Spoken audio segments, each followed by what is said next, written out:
Hey folks, Dr. Gerstmar from Aspire Natural Health. Good morning, good afternoon, good evening, whatever you happen to be watching or listening to this. I hope you're having a fantastic day. Today I wanted to talk about the idea of pruning. Now, it's normal and it's natural when we're researching health and we're looking to improve our digestive issues or autoimmunity. We're thinking about what to add. What do I need to do to fix this, to improve my health, to take care of these issues? And it's part of our society, and our culture is all about doing more, adding things, the new, the sexy, the shiny. What do we need to add to get to the place that we want to get to? And it's important. Listen, a lot of times we do need to take up new habits, try new things, or do a type of treatment or therapy to move us in the direction of our goals. So it's important. But the other side of the coin here is that we often forget about pruning. Now, if you're into gardening, you understand how important pruning is towards health and well-being. We have an apple tree that we have been cultivating. It's obviously a long-term process to take a little sapling and turn it into a big tree. We often have dreams that we're going to have, so many apples, but it is years in the undertaking. A good lesson for life there. But one of the important things about growing a good, healthy, productive apple tree is the importance of pruning. And a lot of times it can feel drastic and it can feel like you're really hurting the plant by pruning or cutting back, removing a lot of branches and leaves from the tree.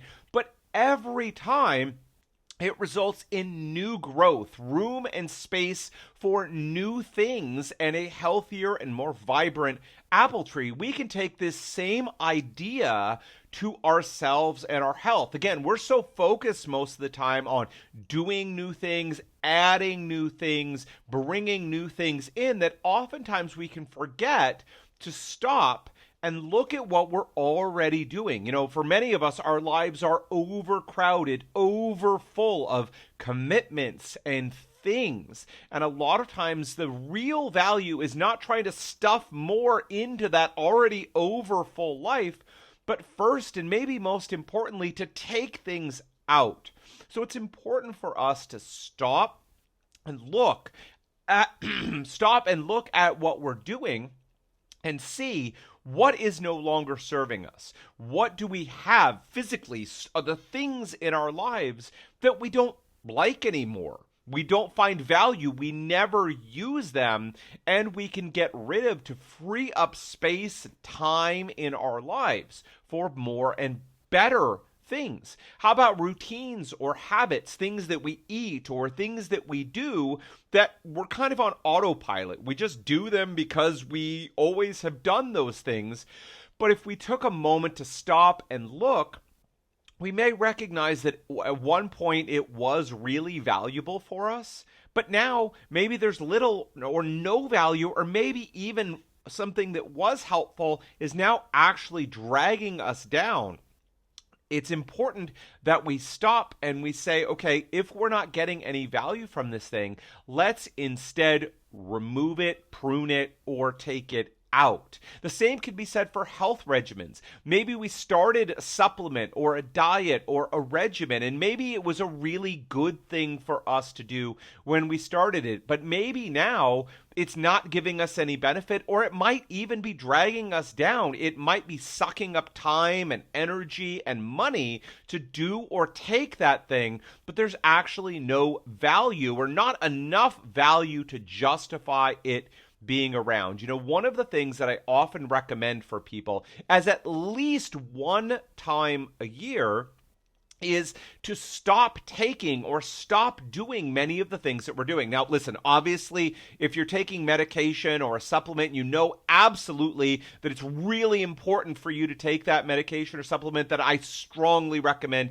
keep taking it. In fact, for medications, please speak with your doctor who's helping you with those medications before stopping it. But for things like supplements, whether it's vitamins or herbs or other nutrients, unless we absolutely know that it's really helpful for us, I recommend that at least once a year we take a short break on taking those things just to kind of help clear things out and gain a better understanding, looking critically. Why am I taking this, or why am I taking that? Or, is this actually helpful for me anymore? And we may find, yes, absolutely, there's a reason we're taking it, and it's absolutely really helpful, and we should totally continue taking it. But a lot of times, for a lot of people who come to work with us, when we're evaluating the things that they're doing or the things that we're taking, we'll find that maybe something was valuable in the past, but often it's no longer valuable, or it's not worth it. There's not enough value in what they're doing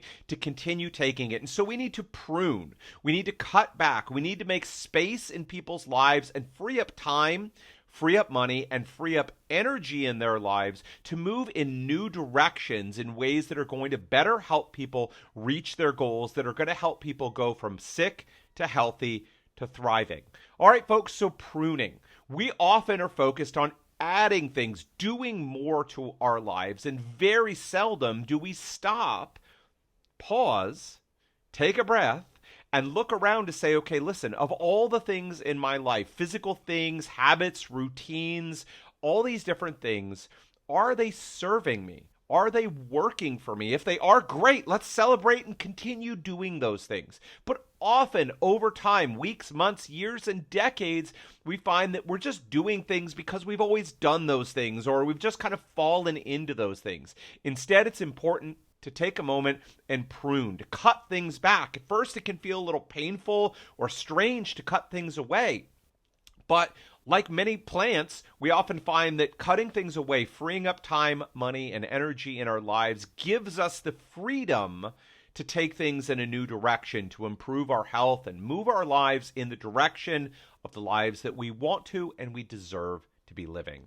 All right, folks, that is it for me today. Listen, if you like this idea of principles, of thinking big picture about what's going on and not being micro-focused on tactics, like take 2 of these probiotics, or this thing is slightly better than this thing, and so take this instead of that. If you like looking at these big picture items to understand how to be healthy and what makes us sick, then I urge you, go ahead and pick up my bestseller, The Clear Path to Health.